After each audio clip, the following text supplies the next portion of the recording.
everyone, welcome back to another video. Today we are going to create color combinations with the 120 square Brutfuner pencils. I have my color pencil swatch chart as well as my pencils, and today in this video I would like to start a series where I do this. It's been requested in the comments several times. Anytime I do a video on these Brutfuner pencils, I would like to go ahead and do a series where I do just greens or just reds or just blues. So today in this video, we're going to focus on greens. I'm going to show you exactly how I choose my color combinations. I'm going to show you a few different blending techniques, and I'm going to show you how you can make the same colors look very different on your coloring page. So if you would like to see that, stick around for this video. I have done several different videos with these pencils. I have even swatched them out all into perfect color family order. I created this chart for you, which is available in my Facebook group. And I did a video where I put them all in perfect color family order. So you can go into my Facebook group, you can grab this chart, and then you can follow along with the video and go ahead and swatch out all your colors so that you have the same exact chart for yourself. If you have not seen any of the videos that I've done in this series with these pencils, I will make sure that that is linked in the upper right hand corner so that you can easily find it. If you enjoy videos like this, please do make sure you subscribe to my channel and turn your bell notifications on. If you check the description box below, you will find a link to my Facebook group if you would like to join us over there, as well as a link to my email list and my Patreon. And anything that you see in this video, I will always have that linked down there as well. Let's go ahead and get into creating some color combinations. As you can see, I have my sheet here where I created these little rectangles. If you've seen some of my previous videos where I create color combinations, you will see that I always use these sheets. To make these rectangles, you can do the same thing for yourself. You just need a ruler and a pencil, and then I just draw them out onto the paper. This, of course, is the Spring Hill paper. You all know how much I love this paper. I always have a link down in the description box below if you would like this paper for yourself. It works beautifully with all of my colored pencil sets. It has just the right amount of tooth to be able to pick up the pigment of the pencil and enough so that we can lay layers down and be able to blend all of those colors together in the end. So let's go ahead and take a look at our swatch chart. And I think that the first color combination that I want to do is going to be with greens. So I'm going to flip this over, and here are all my green color combinations. When you're creating color combinations, you just kind of have to look at the colors and kind of sort of decide for yourself which colors you think are going to look really good together. When you're creating a color combination, the general rule is to just stick to 3 colors. You need your darkest shade, which you're going to use for your shadows, and then you need your mid-tone for your shading, and then you'll need your highlight color, which is going to be your lightest color. Now, anytime I choose my highlight color, I always want my highlight color to have some brightness to it. So if I'm looking at green color combinations and I want to choose a highlight color and I'm looking at this pencil set and these colors, I am going to be looking at this Firefly Glow, Lemon Gin, or even this Sour Star Fruit.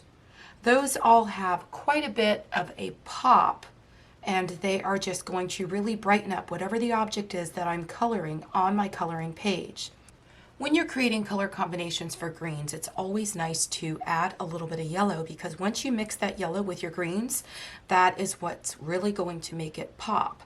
But if you look at some of these colors here, that I laid out in the section of greens when I put these in color order, all of these colors are yellow that have green in them, and so that is why they are laid out here when I lay them out in perfect color family. If I turn this over, I then can look at my yellows up here, and I have other very bright, vibrant yellows. But for this color combination, I want to be able to use all greens, and for my yellows or my highlight color, I want to be able to use greens that have yellow in them. So for this first one, let's go ahead and look at some of these colors. Now, we are going to need a color that is kind of a mid-tone, and I'm going to go ahead and start there because I always kind of like to start in the middle, and then I like to add the highlight color that goes with that color, and then my darkest color for my shadows that goes along with that color as well. So if I look at this and I'm looking at my midtones, I'm looking in this area here. I'm really looking at this green apple color here because this color is a midtone, but it also has a lot of brightness to it. So once we add this to either the firefly or the lemon gin or this sour star fruit, it is going to give it a really awesome pop of color. When you're creating a color combination that is monochromatic meaning just all of the same color. So in this instance, we're just using greens and creating a color combination without mixing several different colors from other color families together. We want all of the colors to contain green. So I want to try to stick to colors or green colors that all have the same hue. I wouldn't want to come down here and look at something like this 043 or even over here with this 048 that look like they are a little bit, this one looks a little bit, well, it's called mossy stumping stone. So it's got a little bit more of a mossier hue to it. This one looks as though it has a little bit of brown in it. So I want to stick to colors that I could truly see a green hue, and those are the colors that I want to mix together. So I am looking at this green apple here, and then I just need to decide if this is my midtone, which darker shades I'm going to put with this.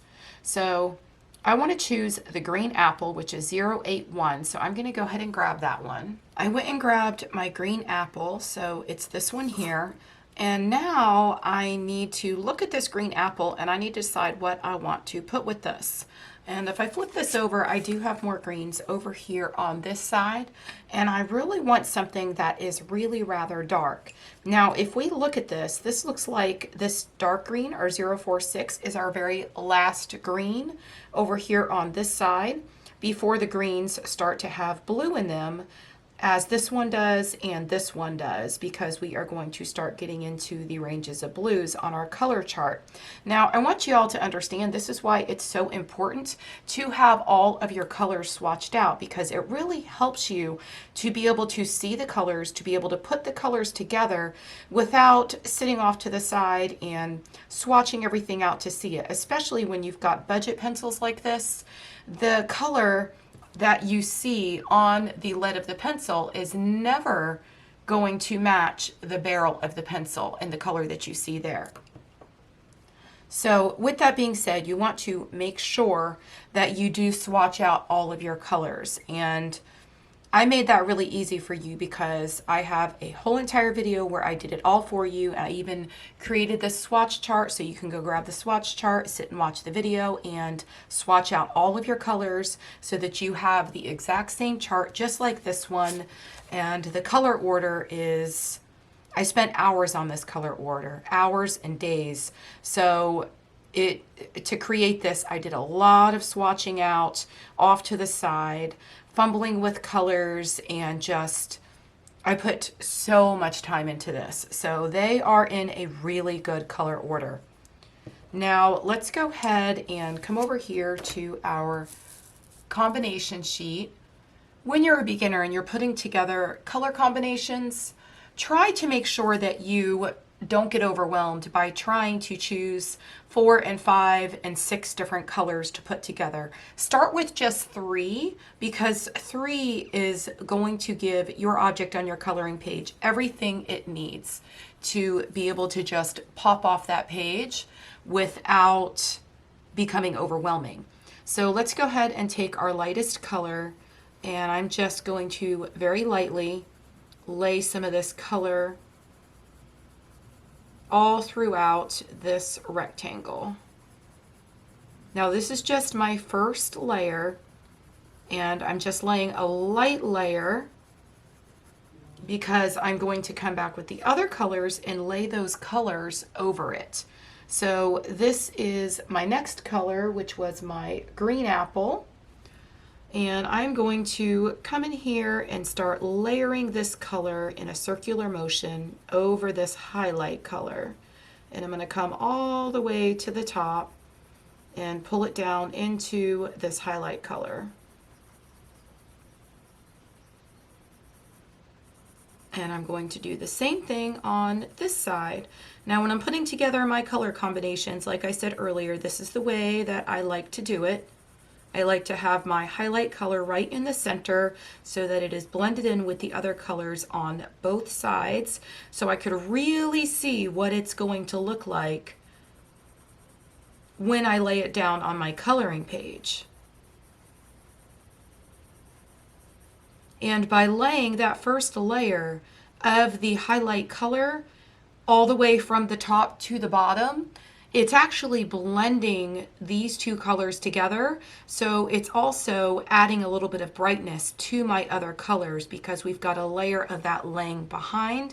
And that is how you would blend your colors together, by mixing them just a little bit. I like to do that in most cases.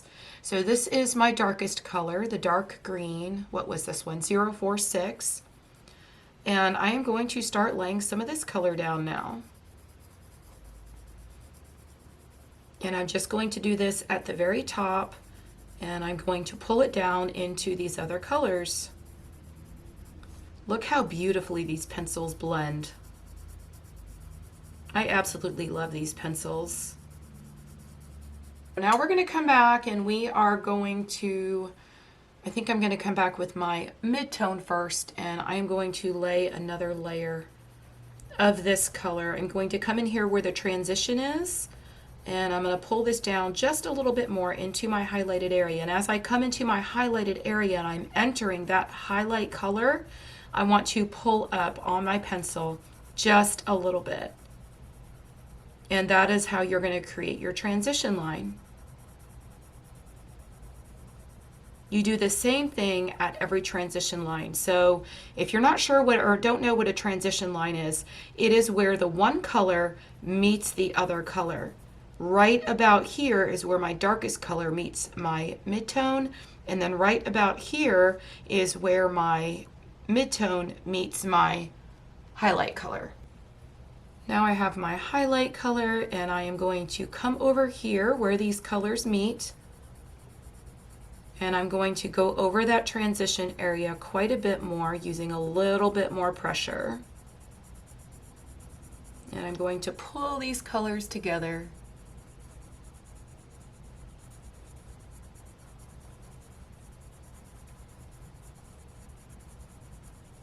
And I always like to use much lighter pressure right here in the center, because that is going to give it even more of a highlight if you just use the white of the paper. Look at that gorgeous color.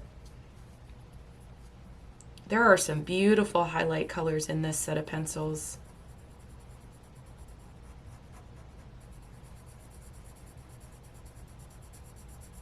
Now I'm just coming back and laying another layer with my darkest. And to cover a little bit more of the white of the paper, you can always come back, like I've showed you in all of my other color combination videos. Come back and go the other direction. I'm kind of going in a circular motion just a little bit. I am just pulling this down into that transition area where this color meets my midtone. Now I'm going to come back and go over that transition line with my mid-tone as I pull this color down into my highlighted area, going the opposite direction. And as I get into that bright, vibrant color, like I said earlier, I'm going to pull up on the lead of my pencil so that I've got a really nice transition there. And now I'm going to do the same thing on the bottom. When you're using your colored pencils, don't ever put too much pressure on the tip of the pencil until you're ready to come back and burnish all of those colors together, because if you do that, you are just getting rid of whatever tooth you have in your paper. And so the paper, or the tooth in the paper, is not going to pull onto that pigment and allow you to lay any more down onto the paper. So I'm going in a circular motion and I'm just pulling that up into that bright, vibrant greenish yellow. Now I'm going to come back again with my bright, beautiful greenish yellow color, and I'm pushing a little bit harder because I'm about ready to go ahead and bring all of these colors together. I'm going all around my transition area and laying this color down and putting a little bit more pressure on the tip of my pencil. If you were doing this on a coloring page and you wanted to create a lot more depth and dimension, you can take either your darkest color or your mid-tone. In this case, I'm going to use the mid-tone, and I'm just going to shade over here on the edge of my object. Now just look at this. By laying this color down, look what happens. Can you see how that just added a bit of dimension to the object and makes it look a little bit more three-dimensional?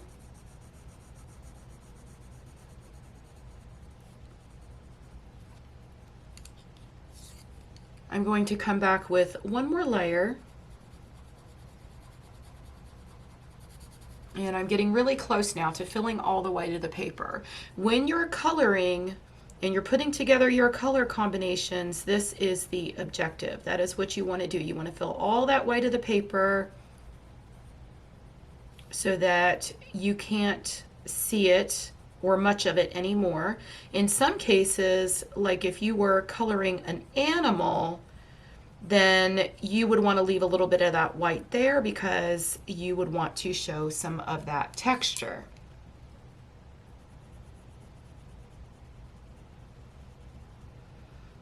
And now here I'm just going to go over once more, and I'm going to make it really, really dark. And I am using more pressure and going in a circular motion and just pulling it down into that transition line again. And that is our color combination. For this next combination in this box here, I want to use the same colors that we just used, and I want to show you how we can do this just a little bit differently, using the exact same colors and make them look a little bit different than how they look here. So what we're going to do in this box is we are going to lay all of the colors out just as we did here, but I'm going to show you the difference when we use our highlight color a whole lot more. So first, I'm going to take my highlight color and I'm going to make sure that I lay a bit more of a thicker layer down of this color.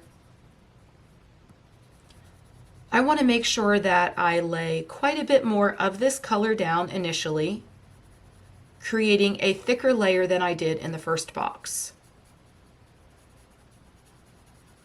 And I'm just going to come back up here and go over it a second time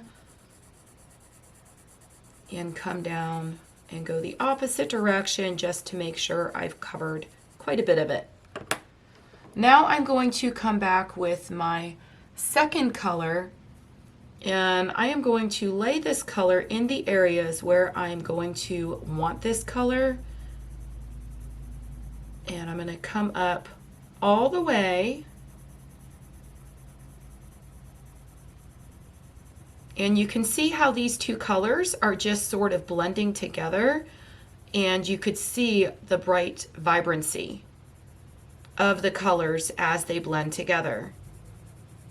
Remember, when you have a colored pencil set, like I've got 120 colors here, but I tell y'all all the time, you don't just have 120 colors. You can blend your colors together and create other colors. Now I'm going to come back with my darkest tone, and I am going to go the opposite direction, laying this here at the top over both of the other colors. And I'm not going to come down all the way. I'm just going to create a little bit of a transition line. Now you could still see the yellow here up behind both of the other colors peeping through. I'm going to do the same thing down here.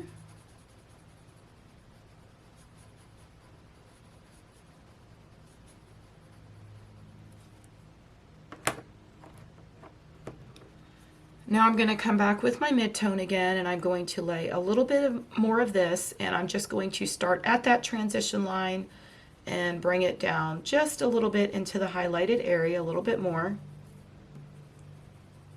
And I'm going to do the same thing here.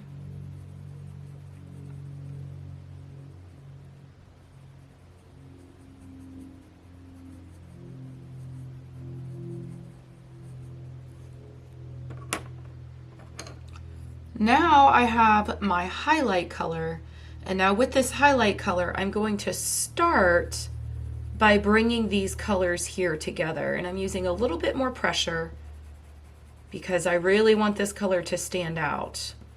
And I'm going to be using this color to create a lot of brightness and vibrancy, much more than I had over here.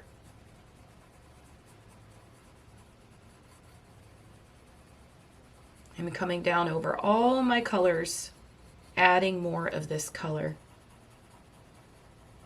And I'm doing the same thing at the top. Now, do you see how already that looks different as we're starting to create this color combination? I'm going to come back and add a little bit more of my mid-tone. And what I'm doing here is I'm just sort of mixing the colors together.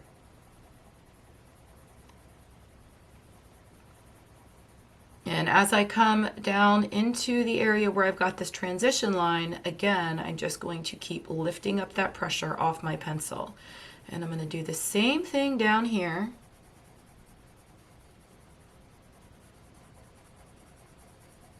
And I'm going to take this mid-tone, and I'm also going to come all the way down to the bottom over my darkest color.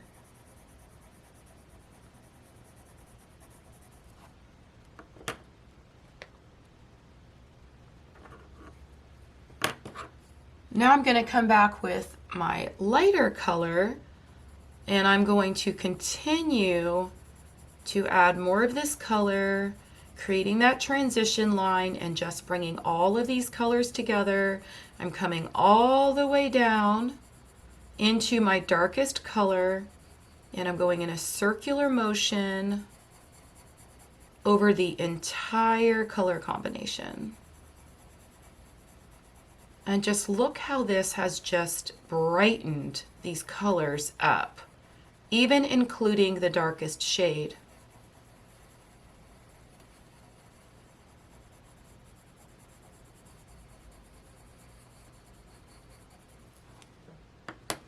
Do you see how different those look? You could see so much of the yellow in here. I didn't add as many layers, and I just created a completely different look. Now, if I wanted it to have a little bit more dimension, I can always come down here and add a little bit more of this color, and the same up here.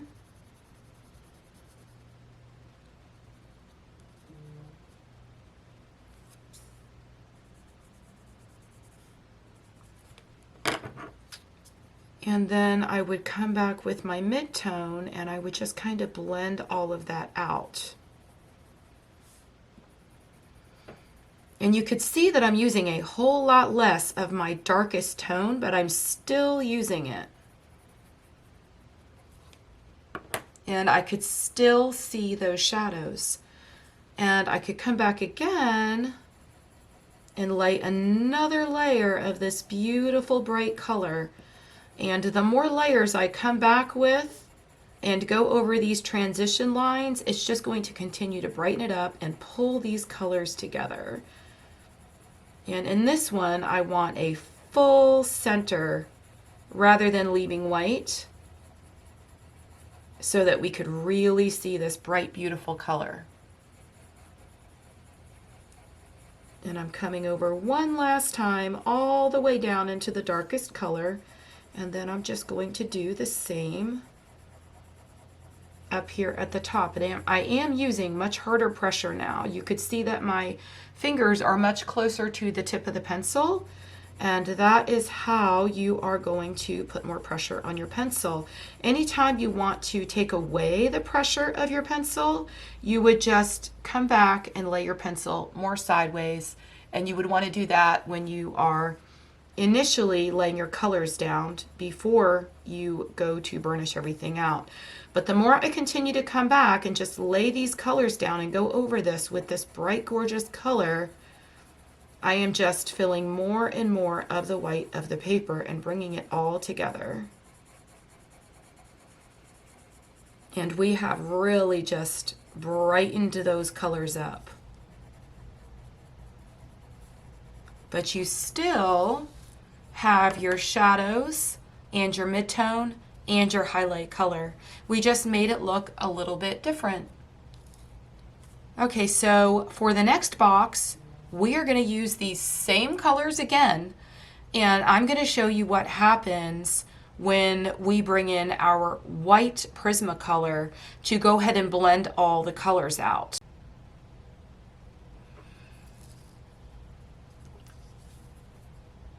So we're going to come back and we are going to lay this color down, and in this instance I am going to lay the colors just where they are meant to be. So for instance, my highlight color is going to go just in the center, and then my midtone is going to go just in this area,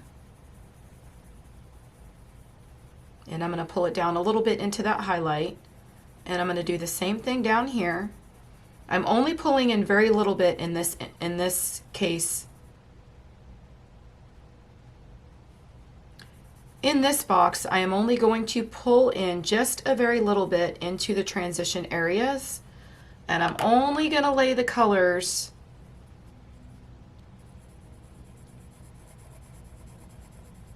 in their specific areas.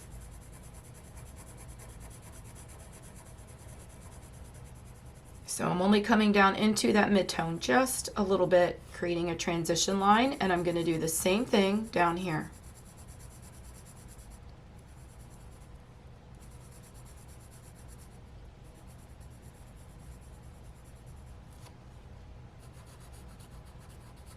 Now I'm going to come back and go the other direction, relieving the pressure on my pencil just a little bit as I come into that midtone. And I just want to get all these colors a little bit quicker down onto the paper so that I could show you your third way to blend and burnish your colors together. Now I'm going to come back and lay my darkest color just where it belongs, another layer.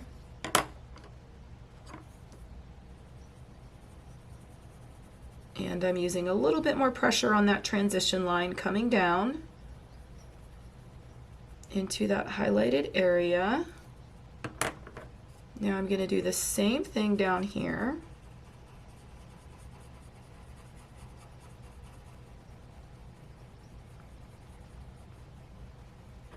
Now let's go ahead and lay that highlight color down before we come back and burnish all this together.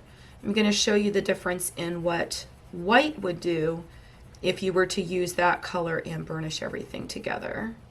The other difference is that I just laid the colors in the one area where they would not necessarily belong, but just in the one area where I want to lay them.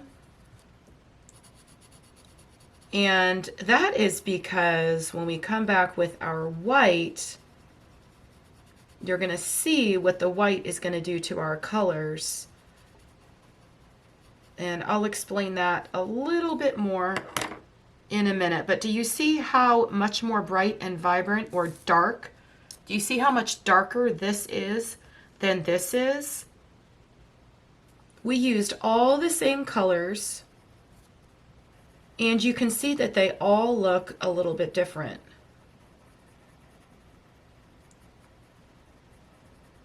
And in this one, we just laid the colors where they belong. Now let's come back with our highlight color, and I'm going to go in a circular motion.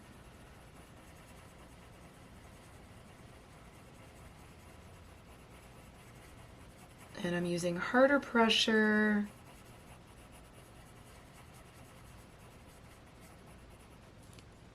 And you guys know that I always like to come back and add that bit of dimension just as I would on a coloring page, and hide those other natural lines that are there. Can you see how this one looks just a bit different than the others? The colors just look darker. You can see, if you look at this compared to this, this is much darker. And if I wanted to, I can even come back and make it even darker by adding another layer.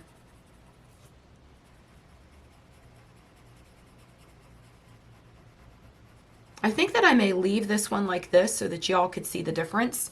And then I'm going to lay the colors down really quickly at speed so that y'all could see the difference once we add white. Now with this one, we laid quite a few more layers, so we were able to get all of those colors down looking beautiful. And you can keep coming back and adding more and more layers, and this is actually burnishing it out as well. And the reason the colors are so much more bright and vibrant and darker is because you've got all those extra layers in there.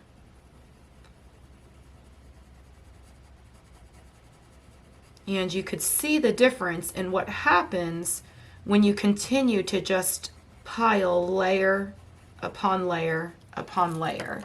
Now, do you see the difference between even this and then this one?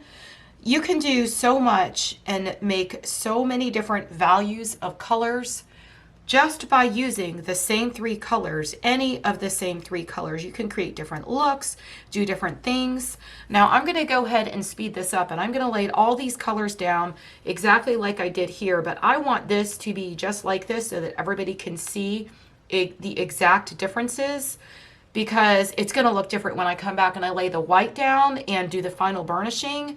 But I still want to be able to see the difference between what it looks like before I do that and then what it would look like after I do that.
So now we have these two rectangles looking exactly the same.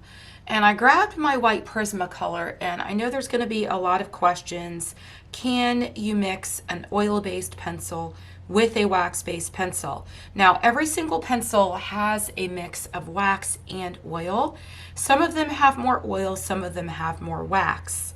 With these 120 Brutfuner pencils, they perform more to me like a wax-based pencil or closer to a wax-based pencil, and they're actually pretty soft.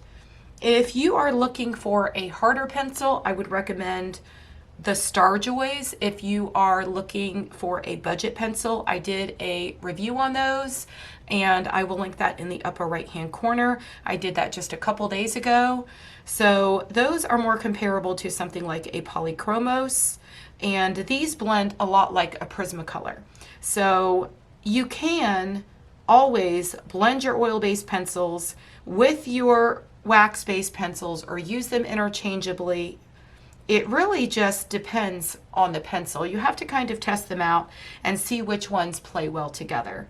And these definitely do, because I've used my Prismacolors with these before, but I am just in this tutorial showing you what happens once we come back and we burnish these colors together. So you could see already that it is changing the way that the color looks. As I lay down this white Prismacolor, it's blending them all together. It's getting rid of the white of the paper, but it's also changing the color. Now let's see how well where these two colors are that are much different. In some cases, or in most of these, there was a little bit of an issue with the transition where we go from our mid-tone to our very bright highlight color that I used. And that is because there is such a difference in the colors. And it looks like the white Prismacolor is actually blending them all out fairly well. Okay, so now I'm coming down to the bottom part, and I'm going to do the same thing here. And I'm pulling these colors up into my highlighted area just to help with that transition there. And it seems to be working. But you can see after doing this that it has burnished all the colors out, but we also have that white film from the Prismacolor laying over our colors, and so that changes the color. You can see in this looks to me much more turquoisey, and it really brought out the blue in that color. So this is going to totally change the way your colors look. It's going to blend them out and burnish your colors together if you want that look. But that is what's going to happen if you use a white Prismacolor. And I don't know, I should have done another test where I tried the white Brutfuner pencil to see what we can do with that one, but that will be in another video, or maybe I'll test that off camera and I'll let you know if you ask me in the comments and see what happens. So here you can see that I used just 3 colors. I was able to make all 3 of those colors look very differently. I showed you a few different blending techniques that you can use on your coloring pages. We learned a new color combination. I hope this video was helpful to you, and I hope that you're able to use some of these techniques and bring them to your coloring pages. If you are new here, I have a ton of tutorials on my channel where I show you exactly how I do things like this on an actual coloring page. So you can just go back and look all through my channel and find several tutorials. I even now have a few different videos where I did some question and answers, and I've been working on that series, but I've been very, very busy. That series will continue. I will make sure that is linked in the upper right hand corner if you want to see me doing some coloring with these pencils. They are wonderful pencils. They are actually one of my favorites. I hope you all enjoyed this video, and I will see you in the next one. Happy coloring. Bye.